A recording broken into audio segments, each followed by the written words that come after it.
Coach, after the game, Coach said a lot of things about you and his relationship, that during the pandemic, you guys seemed to got close. He said he thought the world of you and sees you as one of the leaders of this conference once they get the old guys out of there. How would you describe that relationship? What does it mean to you to have him kind of in your corner? Well, I think, we've been fortunate enough, whether we wanted to or not. He and I were on a couple committees as we were going through the pandemic and the changes that could be made and things that were happening. And, I think there's an unbelievable mutual respect. I tell everybody I'm the NC State coach, and my job is to be fiery and represent NC State in the right way. And obviously those guys being right down the street. But it's really hard to ignore, or we shouldn't ignore, the things that Coach K has done for college basketball and the ACC.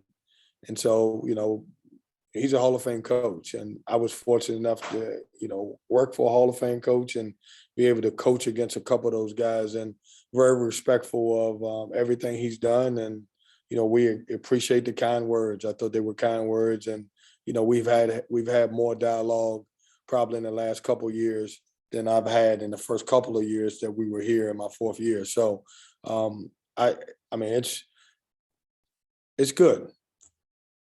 I enjoy it. I appreciate the kind words, but you know how this is. We're competitors, and unfortunately, unless we get a chance to, play those guys in the ACC tournament, there may be our last opportunity to play against them or coach against them.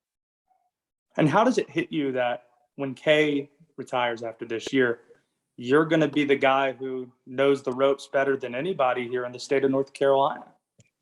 Well, I say this all the time, and I joke with it. I don't know if Hubert can hear me, but everybody says that, I would be the longest tenure guy, but I'm not the oldest guy now. That goes to Hubert. So just make sure that you remind him that I said that he is the oldest guy in this area right now. But no, look, has nothing to do with this area. It's all about ACC basketball. Some tremendous coaches. We lost, Coach Williams, who was really, really, really good for ACC and basketball, and now Coach K. But there's still great veterans in this league that's been here a lot longer than me. And in this area, I may be the longest tenure guy, but I go back to it as Hubert's guy. He's older than me. You guys can check that out too. Thanks, Kevin. Thank you. We'll go to Jonas Pope. Go ahead, Jonas. Coach, we've talked all year about Traquavion and how fearless he is, and how he never backs down from a big moment. Recruiting him, and looking to his freshman season, is he right on a schedule where you thought he would be, or is he kind of exceeding your expectations? Where is he along where you thought he might be this point of the season?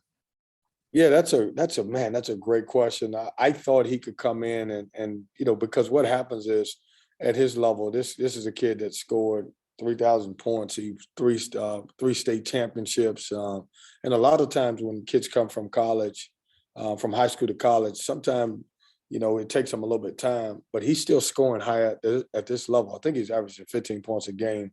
Probably a little better, Jonas, than I thought. I thought he would be a guy that come in and, obviously, be right around 10 or 11 points a game. Didn't know at what point he was going to start for us, but did realize that he's probably going to be a starter because of his ability and the way he competes. I think what makes him special is he doesn't know he doesn't supposed to be good as a freshman.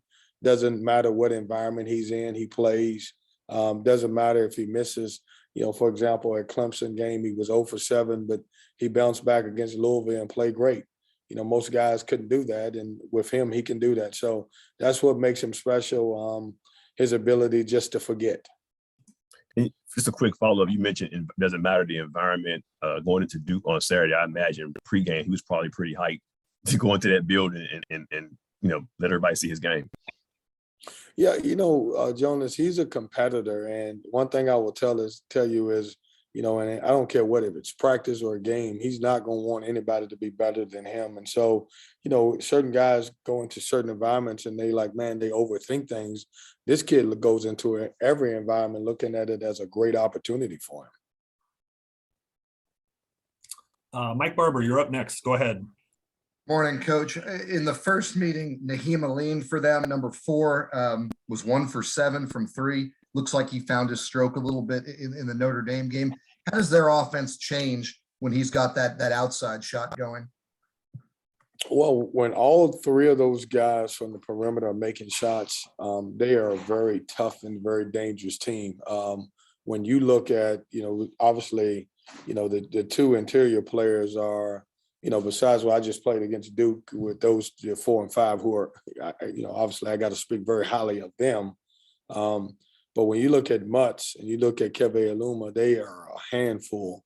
And when those other 3 guys, Aline making shots, Murphy making shots, they're good. I mean, they're really good because they're as good of any inside, outside punch you have because their ability to stretch the floor, and you can't pay so much attention to the bigs when those guys are raising up making threes. And he's starting to shoot the ball well. I did see some of the Notre Dame game and will continue to watch it, but he's starting to make shots now. Thank you. We'll go to Matt Carter. Go ahead, Matt. Yeah, Kevin, you have an update on Ernest Ross and his status? Matt, I don't. I'm gonna run into practice right now and kind of see what it looks like for him, but I don't have an update. I'm sure we'll have one here before we play on Wednesday, but at this moment I don't.